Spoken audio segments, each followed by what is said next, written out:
1662 সালের ফেব্রুয়ারি মাসে মরিশাসের খুব কাছেই একটা জাহাজ ডুবি হলো।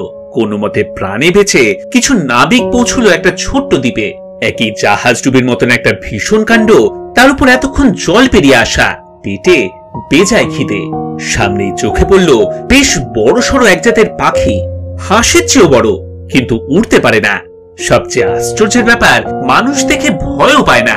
বড্ড বোকা পাখিগুলো, সেটারই খেসারত দিতে হলো। নাবিকরা তাদের সহজে ধরে ফেলে নিজেদের খিদে মেটালো। জানতেই পারল না যে এই পাখিগুলোই পৃথিবীর শেষ কয়েকটি ডোডো, যাদের খেয়ে 3 মাস বেঁচে ছিল তারা। পরে ট্রোডো নামের আরেকটা জাহাজ এসে উদ্ধার করে তাদের।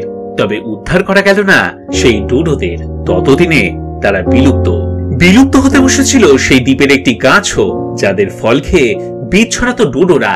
ডোডোর অনুপস্থিতিতে তাদের অস্তিত্ব সংকটে পড়ে যায়।